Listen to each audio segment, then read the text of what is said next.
with Skipping Stone. Welcome to this morning's webinar. We are going to start the webinar in just a couple more minutes as we give folks a little bit more time to log in. So please stand by. We'll be starting shortly.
Good morning again. Welcome to the Japan Retail Energy Market, a Huge Opportunity webinar. I'm John Landry, Principal with Skipping Stone, and I will be the moderator for today's session. We have designed today's seminar to give you background and insights from those that are blazing the trail in the world's largest retail energy market. We'll be covering content provided by Ogawa-san, Director of Electricity Markets with Japan's Ministry of Economy, Trade and Industry, METI, the principal regulatory body in Japan. Unfortunately, Ogawa-san could not make it, so Peter Weigand, Skipping Stone CEO, will be taking you through his slides. Mr. Sam Matsumoto, Skipping Stone's Japan Managing Director, will cover the retail and wholesale energy market. And Skipping Stone's Peter Weigand will give you his perspective on evaluating the opportunities and launching retail operations in Japan. The format for today's webinar will be presentations followed by participants answering questions. Next slide, please. To ask a question, you can click on the control panel and type it into the text box. Or you can email Carrie O'Gorman at her email address as listed here.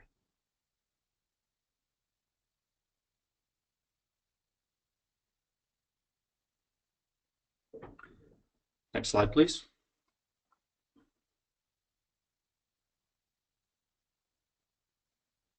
Skipping Stone has been deeply involved in retail and wholesale electric and natural gas markets, renewables, demand response, and energy technologies for 20 years. Almost 3 years ago, as the liberalization momentum was building in Japan, Skipping Stone started working with regulators, utilities, and technology vendors to help plan, define, and implement the massive restructuring of a vertically integrated and highly regulated utility system into a fully unbundled, deregulated system with a fully functioning wholesale and retail market. This led to our expansion from offices in Boston, LA, Atlanta, and Houston to include a Tokyo office where we now have 14 consultants. A quick overview: Japan geographically is about the same size as California and has a population of about 128 million people, with the largest city, Tokyo, having a population of 12.5 million people. There are 10 electric utilities in Japan, but Okinawa will not be interconnected with the rest of Japan, so we will leave it off from discussions about the Japan retail market. The retail electric market fully deregulated in April of this year, with more than 80 million electric customers eligible to switch. The wholesale market consists of JEPX for buying spot, day-ahead, and futures. You can also enter into bilateral contracts with independent power producers or wholesale arms of utilities. And you can also obtain utility balancing service directly from the utilities. Next slide, please. In addition to electric, natural gas is also on the way. The retail natural gas market for city gas will open in April of 2017. There are 30 million city gas customers served by 211 utilities, but much of that business is concentrated to the top 11 city gas utilities, which have about 25 million customers. Gas supply in Japan does not come from a well and long-haul pipeline system like we are used to in North America. LNG is imported and delivered by ship to coastal terminals, where it is gasified and delivered through the utilities distribution system. Next slide, please.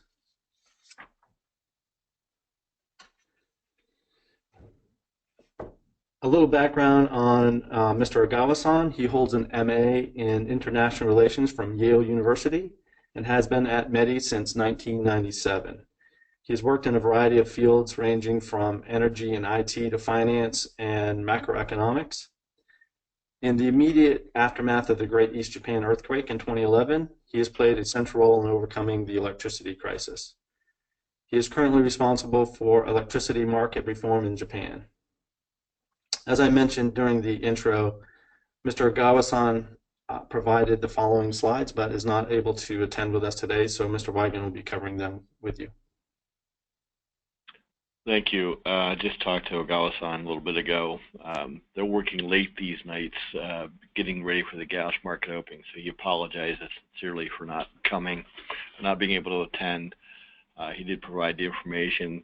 It was all ready to go, but they called a session. They're working, typically they work till midnight, unlike regulators in the U.S., most of them anyway. He is had become a friend of retail. We spent quite a bit of time with him. He's very pro bringing U.S. retailers into Japan. That's one of the goals that METI has set, and he's happy to meet with U.S. retail companies when they visit Japan, and is also very fluent in English, which also helps. Next.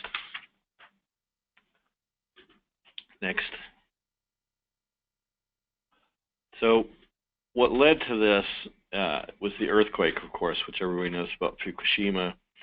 Up until then, roughly 30% of Japan's energy came from nuclear. That all got turned off essentially right after Fukushima. That kicked in a lot of LNG growth, as well as turned a bunch of the oil fired back on. What I find interesting when you think about supply and reserve margins for the U.S. ISOs, they tend to run in that 10 to 15% as reliable, kind of one of those NERC requirements set. So when you look at Japan, and if you were able to turn off basically 30% of your supply overnight and the lights stay on, it gives you an indication of how much oversupply generation is in Japan, and it's only growing. We're going to talk more about that later. Next. So the growth in renewables has been pretty dramatic. It's been pretty much all wind and solar. Oil, of course, because of the Fukushima. renewables is growing. There's some charts later into this deck. And the hot renewable now is biomass. There's big plans for biomass. They are obviously planning, as you can see from the chart on the far right, turning nuclear back on. There's more on that later. Next. And so currently they've got 2 plants back on, 26 applications. You know, I'm over there all the time. So there's 2 more slated to come on first quarter next year, 2 more at some point next summer. So it's starting to come back on. I would guess 2 to 4 a year over the next 2 or 3 years to hit that 20% goal, which is roughly about half what it used to be. So if you recall from the last slide, they're also growing renewables, especially biomass, during the same time period. So I guess the fear of disaster is creating a much bigger oversupply situation. Next.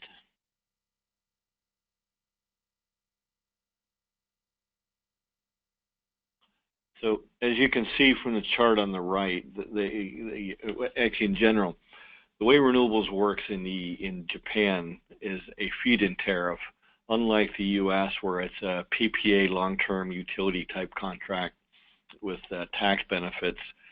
In Japan, it's a feed-in tariff at a posted rate set by METI that the developers then get that price, and it's essentially paid for by consumers in a renewable surcharge, if you will. As you can see on the chart on the right, if you go down towards the bottom where it says biomass, you can see the growth in biomass. Growth in biomass has gone to 2 gigawatts. The plan is by 2025 to have it be 10 megawatts, or 10 gigawatts, sorry. So that's where most of that growth is coming. I suspect residential PV will continue to grow some. I think the utility scale PV non-residential, second box from the top. The feed-in tariff for that keeps dropping, so the number of developers is also shrinking for that. Wind is fairly steady. Geothermal is not really that interesting. Biomass is where really the action is, which as a renewable, as everybody knows, it doesn't have the same properties as wind and solar. It's pretty steady state. It's almost like coal. So that's the big growth area. Next.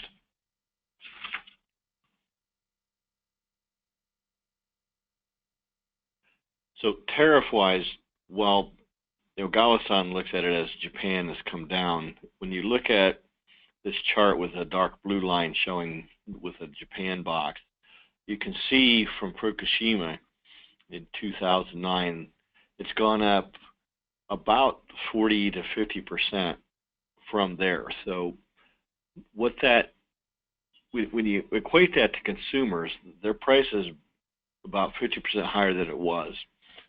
It's come down slightly since then, but not really much. When you benchmark that to the purple line with the U.S., it's more than double what consumers pay here. So very high prices to consumers. Ogawa would not say this, but I will. Because of these price increases over the last several years, the consumer dissatisfaction with their utilities is very high in Japan.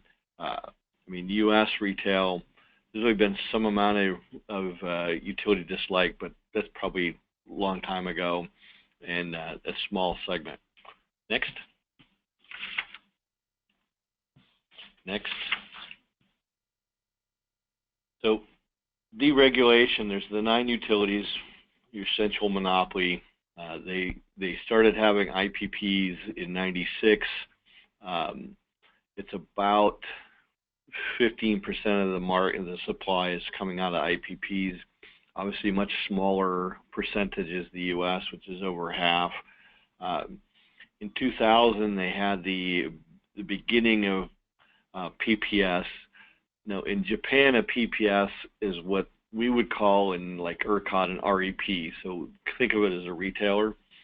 So I'll probably toggle between PPS and REP. I mean, in the U.S., there's several names for retailers, but we'll stick to REPs to be consistent. So it's been tightly regulated until '96 when they started letting IPPs in, and then in 2011 with the earthquake, that's really was the wake-up call for METI and the Japanese government to change and what they call reform, we would call deregulate the energy business in Japan. Next.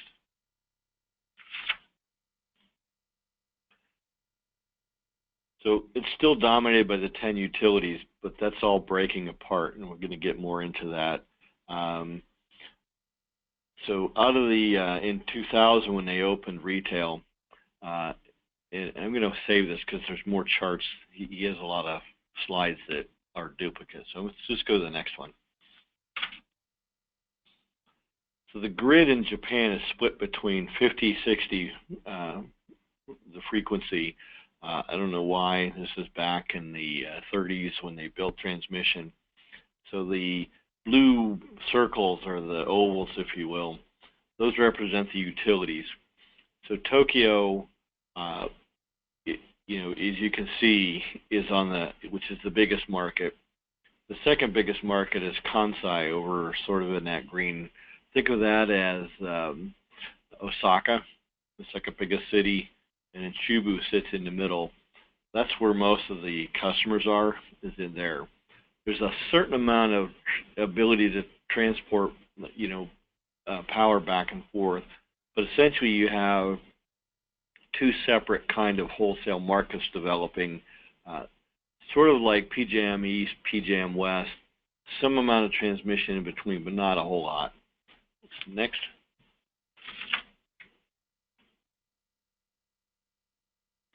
So the tariff structure is pretty straightforward. There's a basic rate, fuel adjustment, which changes every quarter based on a filing with METI.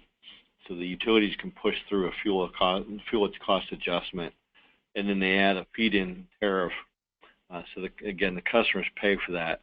So while the utilities take the renewable supply into their mix, if you will, to deliver it, the customers pay the difference between the feed-in tariff and what used to be the avoided cost of generation from the utility. It is now the JEPX monthly average.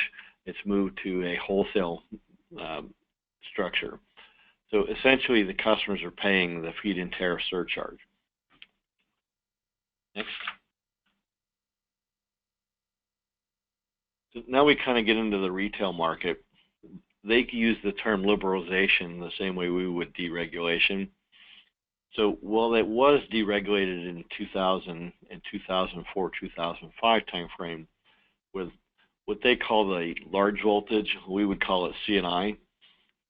The reality is, during that same time period, only 2% out of that 62% of load actually switched to a PPS or REP.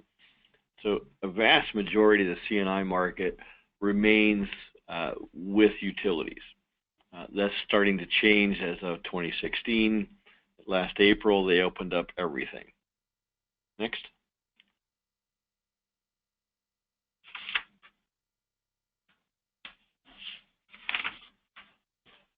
So METI's goals largely were driven by the what they call the diet, which we would call Congress and Senate. So the goals were to have secure, stable supply, which is why they keep approving high feed-in tariffs and additional generation. Very, very concerned about stability of supply, especially because they've experienced Fukushima, which was a big scare. At the same time, they want to hold down tariff, the increases in tariff. And we're going to get into, when we get to future slides, where, in my opinion, having been in retail, wholesale, and trading for many, many years, when you have such a huge oversupply, it's a matter of time before supply prices crater. They also want to increase consumer choices. So they're moving into, on the right side, starting with electricity, then moving to gas. What's interesting about Japan, when they set dates by law to change something, for example, this past April 1st, when retail markets open for electricity, they did all the rule changes in like 18 months, which is light speed for any market, especially Japan. In the U.S., regulators might look at it, we're not quite ready, we'll delay it 6 months.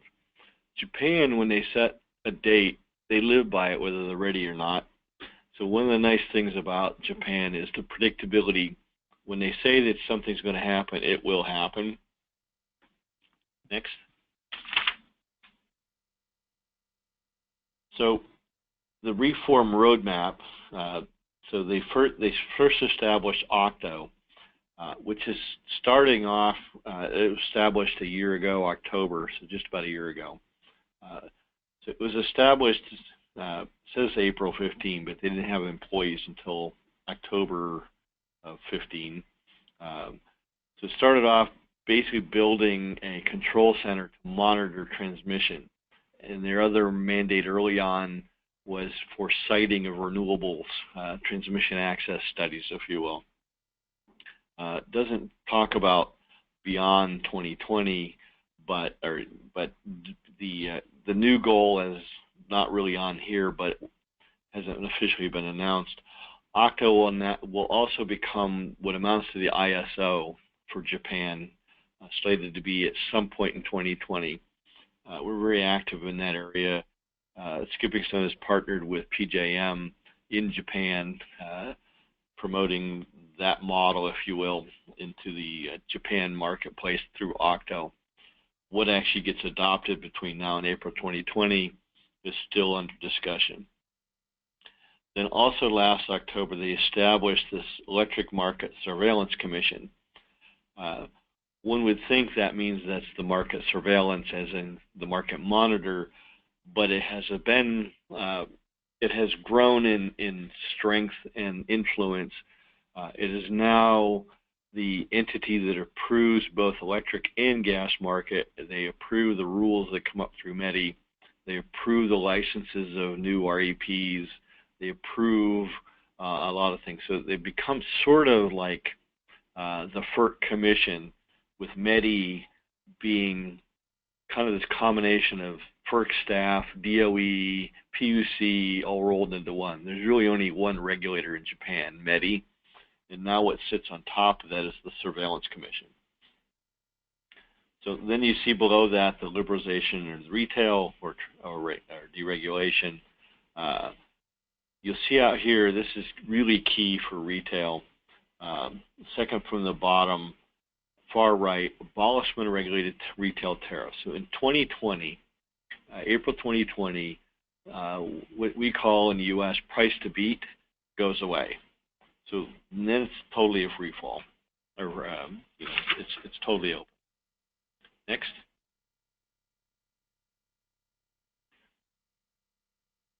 So this talks a little bit more about OCCTO, which stands for the Cross-Regional Coordination of Transmission Operators. That's a mouthful. They have set up, if you come to Japan, we'll take you over to visit. They've got a full-blown control room, kind of a mini PJM, mini ERCOT set up. Big plans to increase that, obviously. But they now can monitor transmission across Japan, which, considering it's only a year old, is very quick implementation of systems. Next.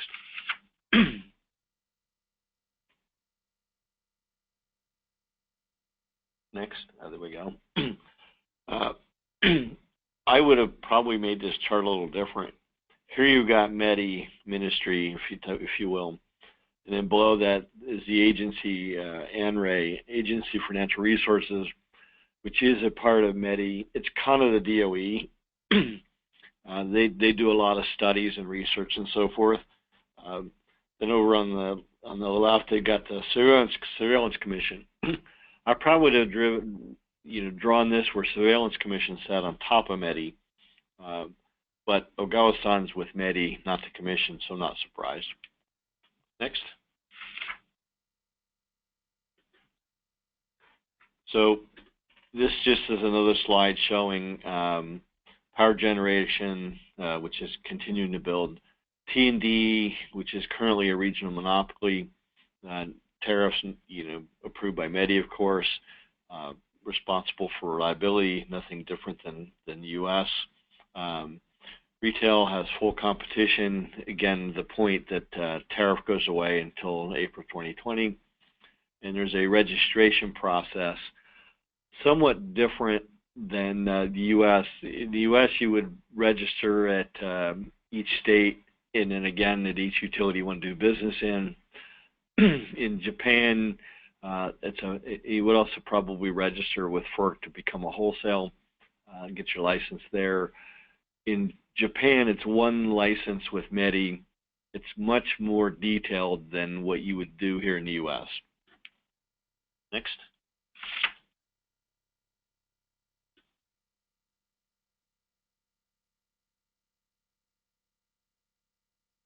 So this is a key. This is another one of the diet laws to basically break apart utilities.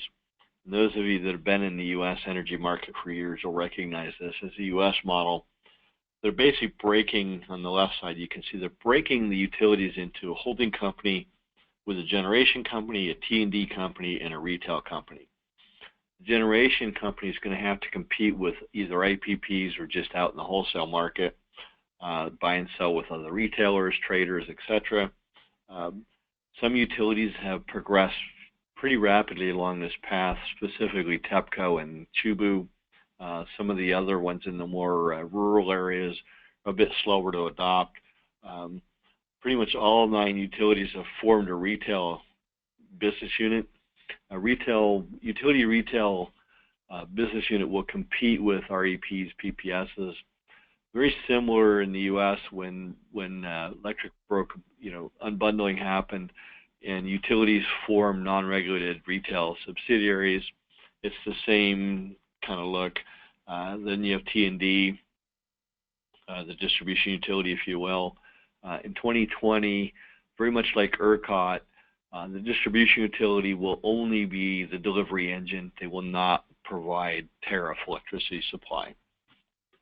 Next.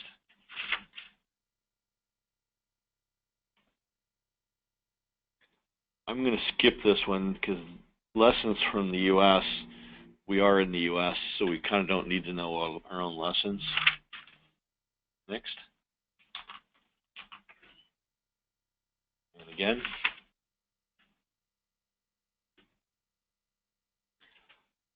So again, the market size on the, I'll call it CNI, is about 83 billion. Over 50 kW is what they consider CNI. There's currently, I think, since I want to say April, before April, which is sort of the defining line, about 2% of CNI had switched to an REP. Since then, the number is up to maybe 4%. So you're getting some switching, but there's just a huge number that haven't. Then, of course, April 1st, you had $67 billion, basically tiny retail, mostly household. About 63 million of those, or meters, if you want to call it. I call them meters. They are customers, of course. And about 7 million mom and pops. So about 70 million of the mass market. Next.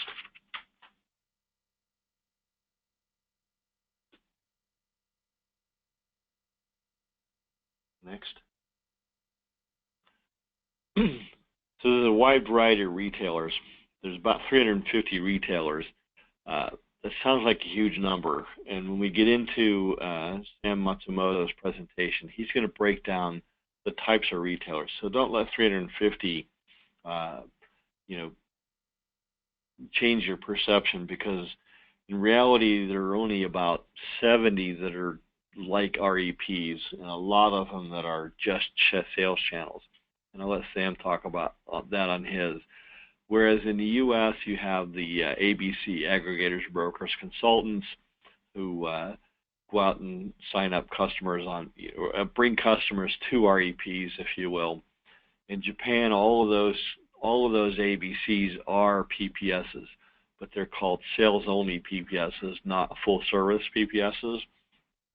So there's really only about 70 true, I'll call them full-service buy, sell, schedule, etc. Retailers in Japan. The list below that was somewhat interesting. If you on the lower left, you see the telecom rail companies. So, of course, in the U.S., you don't see the big telecoms or the cable companies. Maybe they've tried it, but not really. And I think the big difference is in the U.S., as we all know, open markets are not, whole states where we all talk, well, Texas is open, Pennsylvania is open, etc. It's not the entire state. It's utilities within the state. Whereas in Japan, everything, the entire country, all meters is all open. So some of the big national brands are dipping their toe into seeing if selling electricity makes sense. Various degrees of success, in most cases not that well, because as a side story, for example, one of the big mobile carriers over there is called SoftBank, same company that owns Sprint. They have a lot of stores, like here we have mobile stores. So they had a big push in beginning of April, May, June, come on into the retail store and sign up for electricity. So far they've managed to get somewhere around 10, 12,000 customers in 7 months. And what they discovered is people don't bring their utility bill to the phone store to buy electricity. They go to the phone store to get a phone. So that hasn't worked out so well for them. We'll get into what is working a bit later. Next. So this is an illustration of the retail tariff. All this was really saying is the tariff will go away in 2020 in third stage, and it'll be taken over by the new entrants, or the PPSs, if you will. So right now you still have a price to beat. When we talk a little later in this webinar, there is margin, there is headroom, if you will. It's actually pretty healthy, even partially because the rates are more than double U.S. rates. So we'll get into the economics a little later. Next.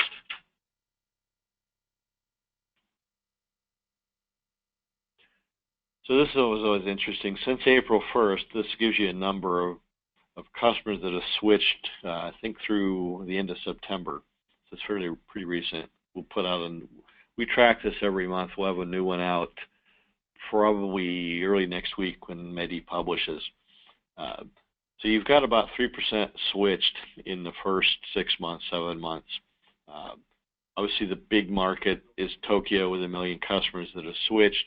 Of course, there's 26 million customers in TEPCO, so there's 25 million more to go. Some of them are barely doing anything. If you get down here to Chugoku, 7,700 customers, it's a blip. So there's still, give or take, 80 million customers left to get, so plenty of market share. Next.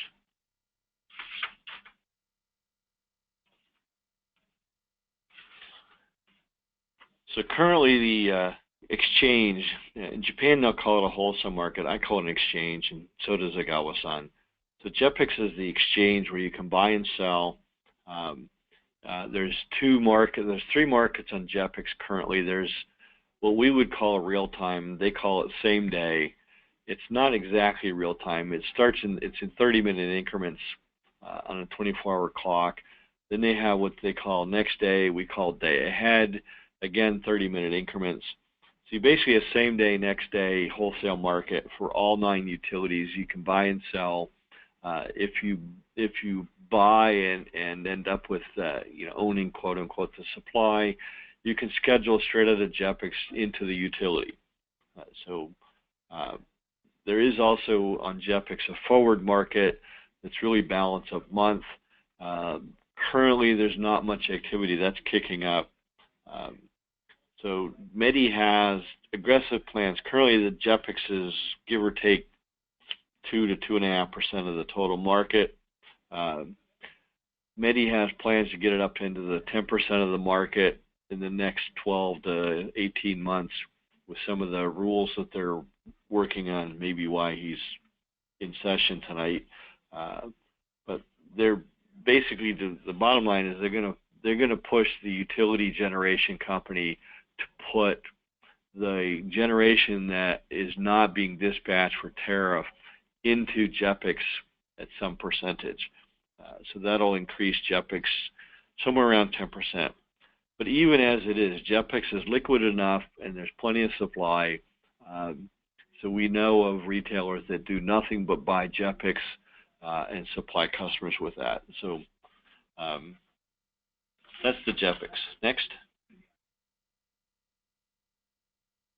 So this is similar to ERCOT. When ERCOT opened, smart meters were still on the drawing board somewhat, and then over the first, I think, 3, 4, 5 years or whatever, all the smart meters got into at least the open markets. So all of Japan is installing smart meters with the plan by, as you can see, 2024, everybody's got one. So that'll change the data.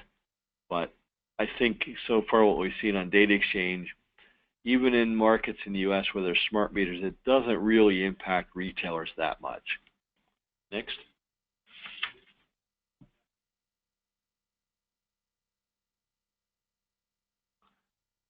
So some of the policies under consideration is increasing supply capacity, which I talked about, getting JEPX up to the 10%. Of course, nuclear is a big topic over there. It's also interesting that there's large sectors of the public that still protest 5 years later against nuclear. So there's a big contingent in Japan that is very anti-nuke, promoting renewables, of course, with feed-in tariff. They want to continue investment into, power plants. We talked about increasing trading. I don't quite know what this new scheme to neutralize risk of nuclear investment are. I think if you even ask Surveillance Commission and Diet members, and we've been to some of the sessions at the U.S. Embassy, I think the odds of Japan ever building another nuclear are about 0. So they also are looking at a capacity mechanism. Some of the things not on this list that we're working with on the wholesale market, we're fairly confident they're going to have a capacity market. Not that they actually need one with that much excess generation, but that's going to help the utilities buy into that kind of model. They are opening next April a megawatt market. We would call it a DR market. It will be different in the U.S. In the U.S., most DR markets have some kind of 2, 3, 4 hour window customers supposed to shed. I'm pretty sure in Japan it's going to be a 5-minute, 30-minute DR market, or what they call megawatt. We are working now with them on how to structure transmission rights, so there'll be a transmission market at some point. But much to do in Japan. So that's in essence Ogawa-san's presentation. Again, should you come to Japan, he would be more than happy to meet with you. And again, I extend his apologies for not being able to be on this call.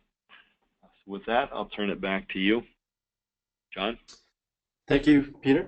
So next up is Sam Matsumoto, covering Japan's retail energy market. He's managing director of Skipping Stones in Japan and has 25 years of experience in the energy industry, including finance, renewables, and demand response, as well as retail energy. He has a strong background in telecom and wireless industry as well, and holds a BS in math and physics from Presbyterian College in South Carolina.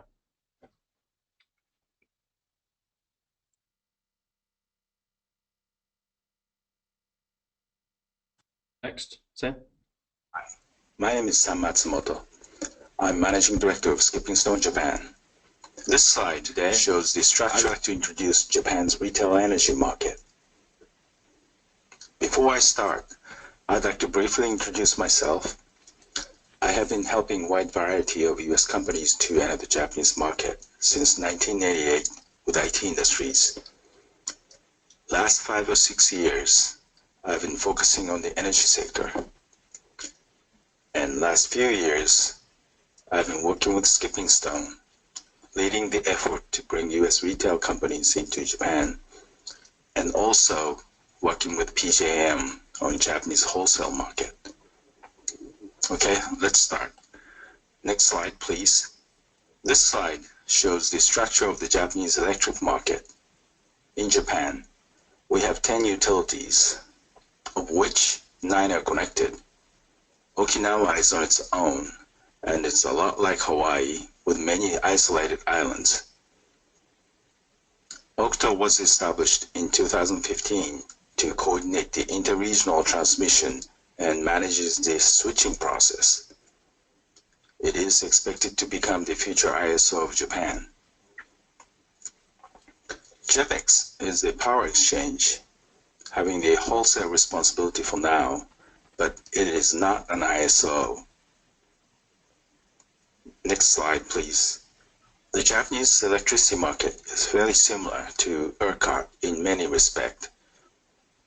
REP in ERCOT is called PPS in Japan. It stands for Power Producer and Supplier. I may be using the word PPS for the rest of this discussion. When I say PPS, it means REP. The total meter count in Japan is 84 million, and by far the largest deregulated electricity market. In 2020, the regulated tariff goes away, and the legal unbundling of T&D is expected. Again, we have 10 open utilities under the single rule. 9 are connected. In Japan, retailer bills utility charges as well. For data exchange, XML is used in Japan instead of EDI in ERCOT. OCCTO is expected to be the Japanese ISO in 2020. At the moment, JEPX is the only power exchange. There may be others, as Tokyo Commodity Market is investigating the feasibility of setting up another exchange. Smart meters are expected to be installed by 2020. Again, Japanese electricity market is by far the largest open market, having one common rule. Next slide, please. This slide shows the market size of each utility area, except Okinawa. The areas to note would be TEPCO, which is Tokyo area, with 29 million meters, and Kansai, which is Osaka area, with 30 million meters. The third market is Chubu, which is Nagoya area, with 10 million meters. Of 84 million total meters, so far only 2% switched as of the end of September. So there are a lot more to go. Next slide, please. There are 3 kinds of retailers in Japan. The first group is utilities. Each utility has a retail business unit competing with other PPS.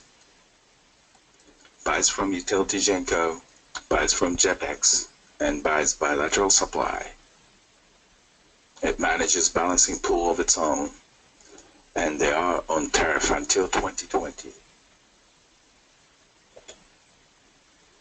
The second group will be supply and sales PPS. There are more than 80 companies, and the count is increasing. This will be full-service retailer. It's a lot like utility PPS, but with products offering savings to the utility price. Some supply and sales PPSs are owned by large companies, such as generation companies, telecom, gas utilities, and multinational trading companies.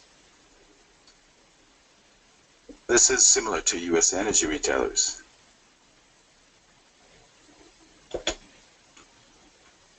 The third group is sales-only PPS.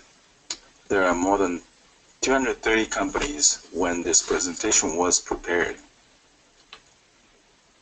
This is a sales-only retailer buying from supply and sales PPS or utility PPS, and it outsources the balancing. Most of the companies are small, but many are backed by parent companies with some customer base.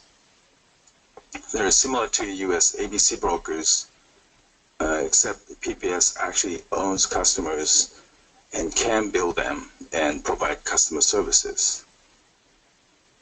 Next slide, please. For competition, the ability to choose electric supplier is new for Japanese consumers, but there has been little to no consumer educations by the government. For now, all PPSs are offering a simple monthly savings plan or bundle. Of all the customer acquisition models during this early stage, face-to-face selling works best.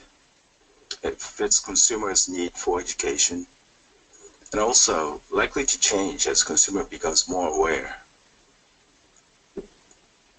Other forms of customer acquisition are used, such as telemarketing, web, TV, radio, billboards, and printed ads. The big difference is that the US retailers have years of experience, and here it's all new. Next slide, please. Currently, 3 sources of supply exist in Japan. JEPX has the same day, next day, and forward market. As it happens, the market is not liquid today, like in the US. The bilateral supply will come from IPP suppliers, utility generation company, and trading houses. The utility backup is a bilateral contract with utilities for up to 10% of peak demand for low voltage residentials and up to 30% for high voltage CNI. The pricing is based on bilateral negotiation. Going forward, other markets will be available in Japan. In 2017, the electricity futures market and negawatt market are expected to open. The wholesale real-time market is expected to be in place in 2020. Next slide, please. JEPX is the private regulated power exchange, and you must be a member to trade. It was founded when the initial deregulation of the high voltage market happened in 2005. It is a trading and clearing platform for members. There has been day-ahead, hourly, and forward markets, but the liquidity is still an issue. Next slide, please. Scheduling is required on a rolling 30-minute basis. Balancing must be achieved within plus or minus 3% of portfolio demand. You can schedule the utility backup supply for balancing purposes. The balancing penalty will be based on the formula using the JEPX spot price. Before the deregulation, there was some uncertainty or concerns about the penalty. Since April, the balancing penalty is about the same price or even lower than the JEPX clearing price. So there hasn't been a significant penalty. Next slide, please. Utility billing in Japan is based on the meter read cycle. It happens every business day for 20 or 21 cycles each month. PPS bills customers, including the T&D charges. There are 2 typical forms of billing. Utilities still deliver bills when meter is read using a hip printer, or use pull-apart or snap-apart forms, typically with company graphics using double or triple postcard size paper. Supply for JEPX billing is based on month-end cycle.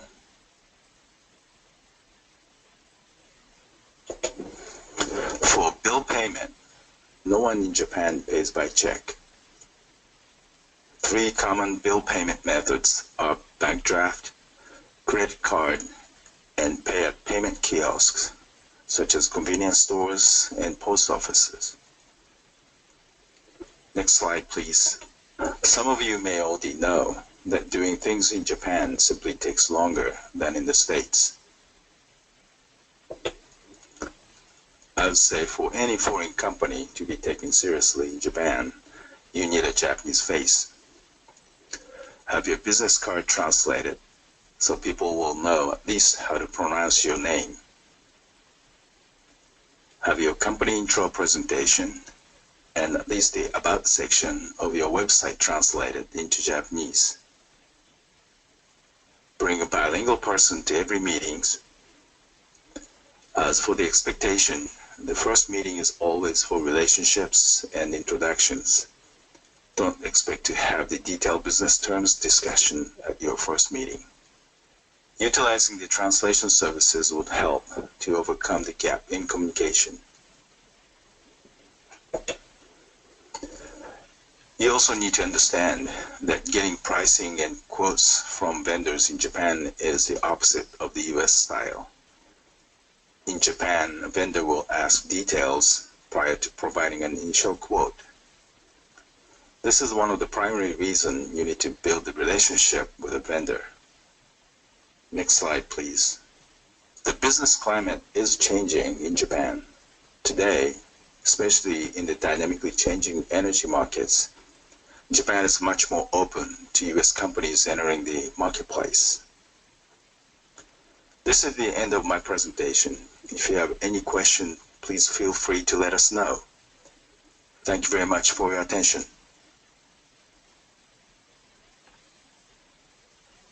Thanks, Sam. So next up is Peter Weigand. He's chairman and CEO of Skipping Stone and has over 25 years of energy experience, having founded Skipping Stone in 1996. He has been CEO of 4 companies in the energy and technology arena, taken one of his companies public, and has bought and sold over a dozen companies and been instrumental in the success of many more. He has direct relationships with several hundred energy market leaders and has performed strategy development for over 100 energy clients.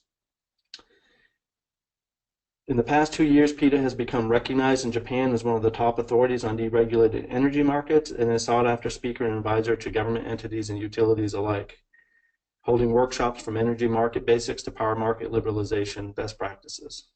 Peter? Thanks. Appreciate that.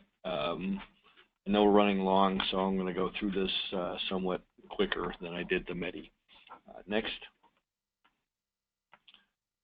So we've taken now, we're on our 6th company we've taken into Japan, both energy technology. We are now working with Enviva, who's the largest biomass wood pellet manufacturer in the world, working on a biomass, and we've got several retailers we're in the process of launching into Japan. So we've had some experience and continuing to grow our team over there to make that into making launch a reality. So we have a process now that we've kind of built over the last couple of years that seems to be working pretty well. So we also have this pretty detailed 50-page report that gets into a lot more detail about the market. So we generally start with, get to know the market and understand what you're looking at. Our usual next step is develop at least a preliminary business case. Does this financially make sense? Before you even go there, do the numbers work? What are the investments? What's the risk? From that point, you make, I'll call it the initial go, no-go type decision. That's usually at the point where we take clients to Japan for a week, introduce them to obviously Ogawa-san at METI, different suppliers, maybe some technology companies, a couple of vendors, maybe telemarketing company, call center, that sort of thing. So they get a sense of what they're dealing with, flavor of the country, etc. From that, we create an implementation plan, sort out the internal and external resources, revisit the go, no-go decision, and then start implementation. Next.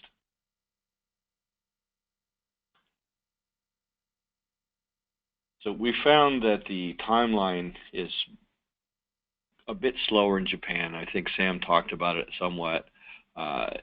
Here, U.S. retailers and in the entrepreneurship flavor of business in general moves quicker. Japan is much more studied. You know, it all works, it's just slower. So typically that timeline is, call it a couple months for the assessment, the initial visit, 3 to 4 months for the launch prep, including getting your license, getting a corporation set up in Japan, 6 to 8 months to implement, which includes systems, supply sourcing, hiring people in Japan, and so forth. And we start the soft launch, get some customers, etc. That's sort of the build step.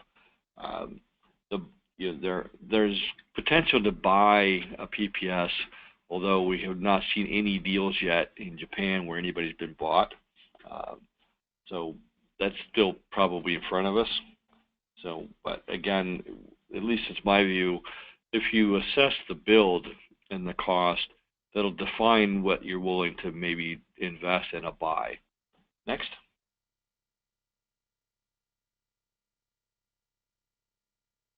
So in the market assessment, obviously you can do it yourself. I'm sure if you're on this call, you've probably done some Googling. You can go to the METI site that's listed here. Basically, you get the highlights in English. For complete information, translation is required. It's like regulatory documents here. You can get the 3-page summary, or you can get the 40-page filing. The devil is always in the details.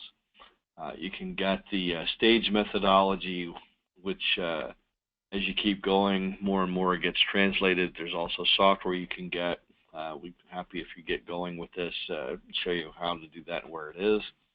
But the big advantage U.S. retailers have, it's been done here for 20 years, a lot of experience, a lot of scars, if you will. There it's still not even a year old, not really. Next. So within the business case, there's the go-to-market strategy. What's your customer acquisition method going to be? What's your margins? What are your launch costs? What's your supply strategy, and what do those supply costs look like? What's your system going to cost? What model do you want to use? Do you want software? Do you want hosted? Do you want outsourced? What kind of organization do you want? Do you want small staff, mostly outsourced?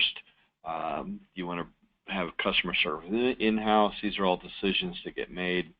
The timing for customer acquisition, all that comes into a pro forma with numbers of scenarios based on decisions, and that of course drives your investment and ROI scenario.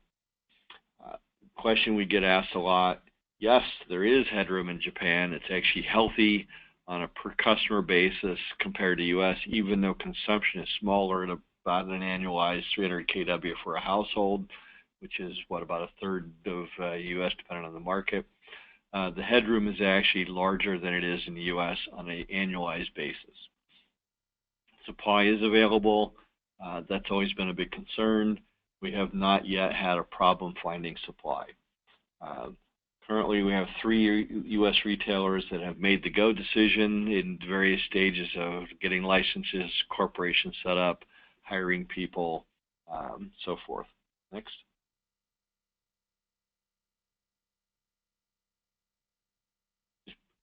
There you go. So the implementation, the launch prep steps, you've got to get your market rules, your corporation. There's a GK, KK. GK is like LLC. KK is like a regular corporation. Banking's got to get set up.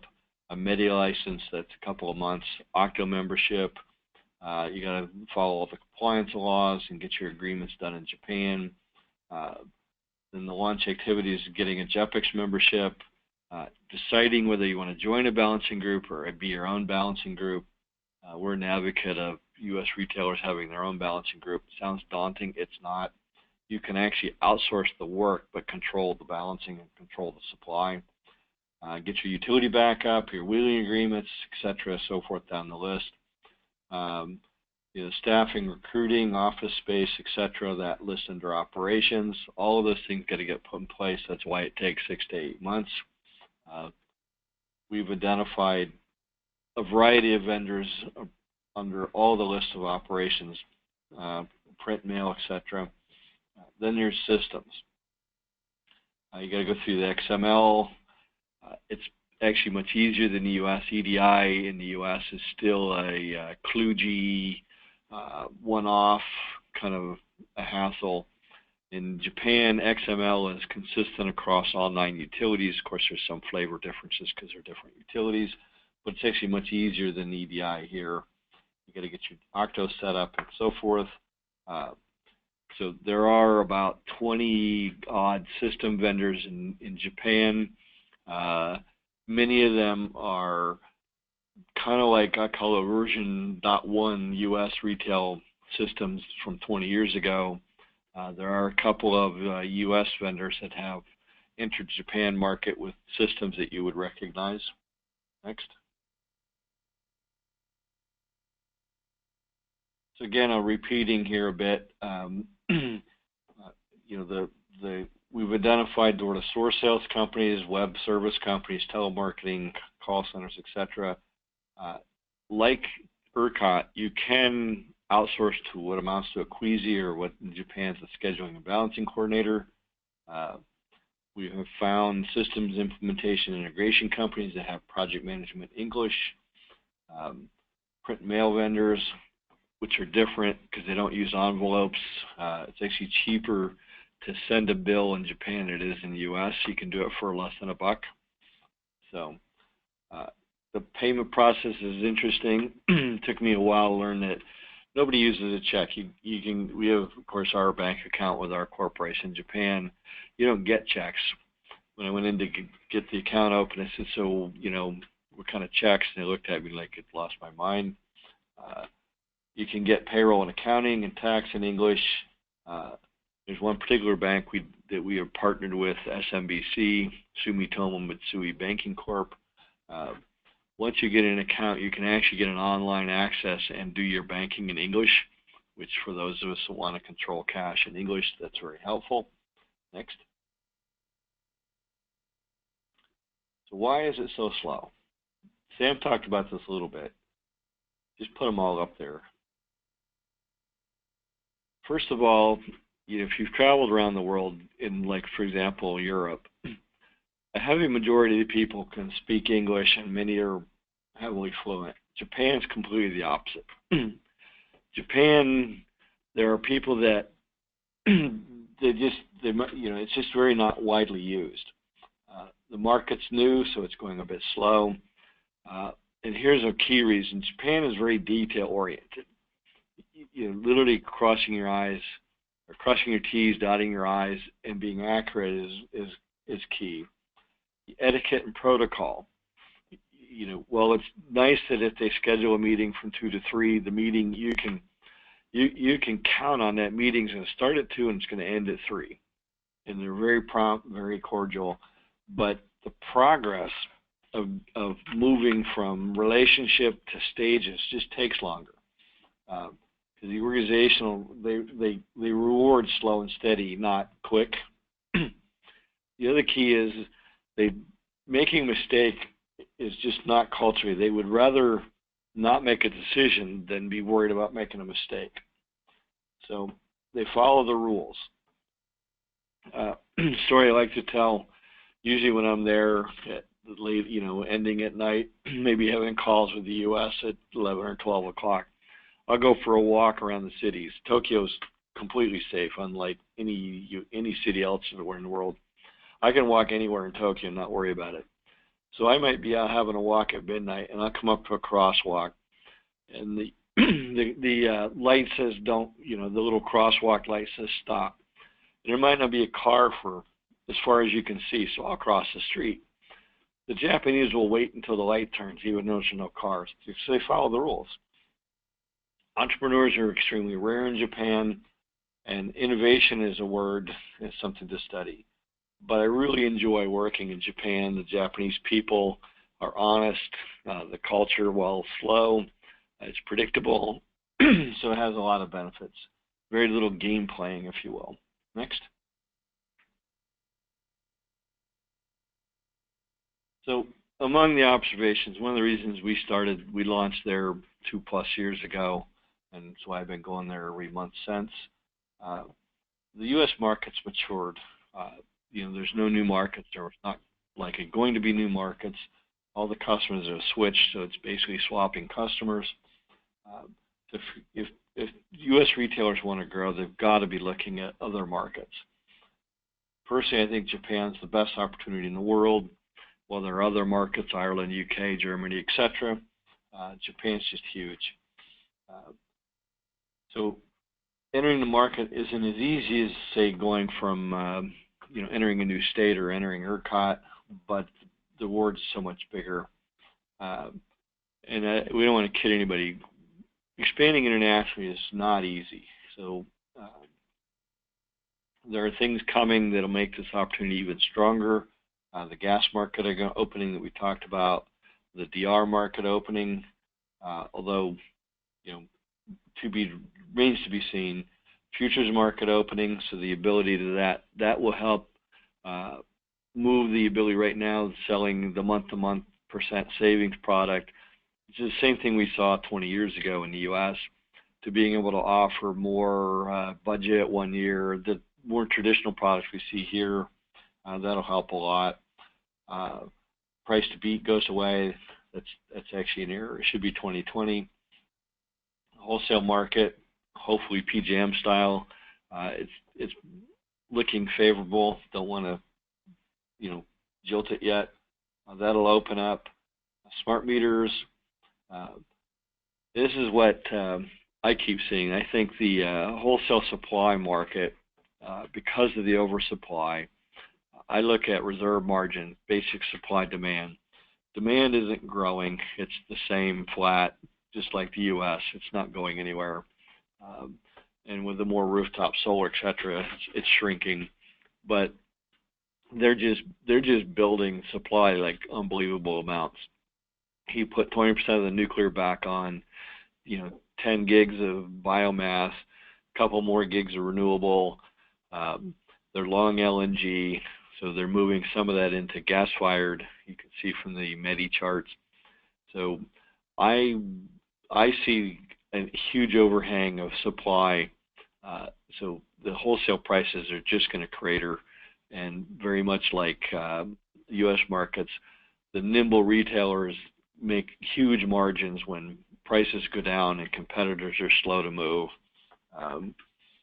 So last key point, getting early is important because it just takes a while to, a couple of years to really get it underfoot, get the thing solidified, get some customers, get your systems, so forth, all working. But I believe the timing is right, because if you think of beginning of 2017, 2 years is 2019, price to beat comes off in 2020. That's when the doors fly open and everybody has to switch. So the ability to grab 1 million, 2 million customers is just right there. So hard to ignore. Next. That's the sum of my comments. John, I'll turn it back to you. All right, thank you. Lots of great information. I know we've run a little bit long. It's going to take us a couple seconds to gather up some of the questions. If you have time, you can hang on. We'll be able to cover a couple of those. Hang on 1 second, please.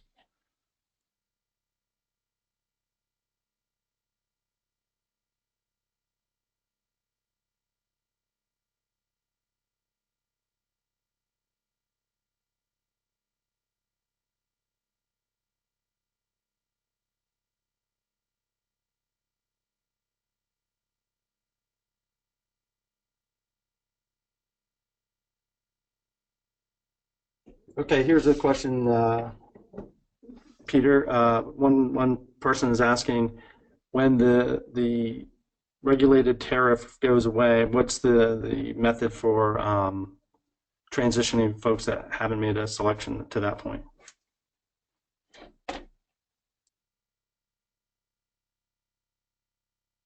discussed. I was in a meeting 2 months ago with Ogawa and Surveillance Commission, talking about that exact transition. You know, because they said it's not something April 1st, 2020. You just put a TV ad out there that says, well, now you can't get tariff. From what I gather, the plan is for a good solid year to 18 months before. Market education, mail, so forth, required from the utility, telling people tariff is going away, driving them to start switch, which is partly back to the timing. If you're operational in 18 months, 2 years, and that campaign to start switching starts, I think a lot of that switching really starts what's already started. I think that just keeps growing. But despite whatever they do, April 1st, 2020, there'll still be X millions of customers that haven't done anything just because people don't think about it. I don't know what the plan is, to be honest, what they're going to do at that point. Good question, though. Okay, thank you. Okay, we have another question about the wholesale market. What's the typical types of bilateral transactions that you see there? So what we've seen so far is a couple of maybe 3 flavors. One is from an IPP physical bilateral that's tied to a JEPX monthly average clearing based on the day ahead, or I'm sorry, next day, to get their lingo straight.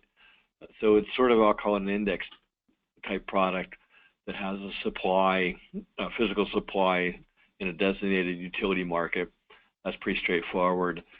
We're starting to see 1 year supply from IPPs. You can't buy that JEPX. We can't buy anywhere else yet. But some of the more savvy IPPs have sorted out that with all this overhang, tying some up on a term basis is maybe a good thing. So you're starting to see 1 year type deals. You can also get bilateral supply that will build in the utility fuel cost adjustment. So in other words, each quarter, if the utility moves theirs up or down, the bilateral IPP supply will move up and down in tandem, which actually is a good thing because it takes the risk of trying to match utility backup, or I'm sorry, utility fuel cost adjustment and predict what it is. I know that's a dilemma here in the U.S., trying to sort out what that looks like. So you can buy bilateral where that's built in. That's so far as what we've seen. I've only seen one 3-year deal. Doesn't mean there's not more because I don't obviously see them all. But I've only seen one 3-year deal for a CNI. So that's what I'm seeing so far. Okay, thank you. I think we have time for one more question before we'll have to end the session. One person is asking about the PPS has the primary relationship with the customer. Is there a credit risk element to that? How does that work? Oh, it's a great question. So in the U.S., of course, you can pay to have credit checks because there's various places you can get that done, and many retailers will do that.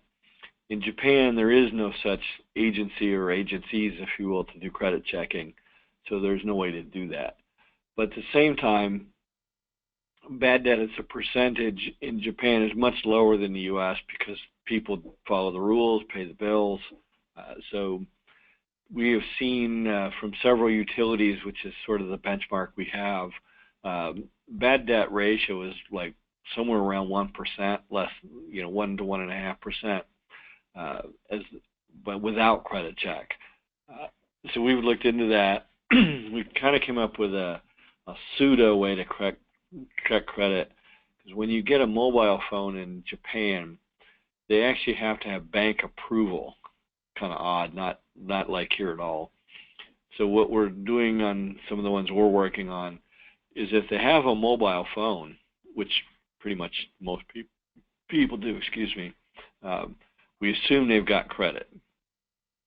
It's not exact science, but so far that's what's working. Good question. Great, thanks a lot. Yeah, I was actually at a conference last week, and I think people were talking about, like in Texas, that on a great day, REP, if they can get below 2%, they're like, I mean, that's really awesome, and it goes all the way up to like 5%. So with credit checking and screening. So, well, thank It's you. always a toggle. The higher you make your credit hurdle, the harder it is to get customers. It's always the push-pull of how aggressive do you want to be. Well, I thank everybody. We really appreciate your participation today. Appreciate all the speakers. And if you have any other questions, and we'll follow up with the questions we weren't able to get to, please feel free to contact me directly at my email below, jlandry@skippingstone.com, or give me a call at my office line, 770-558-2757. And again, thank you for attending today.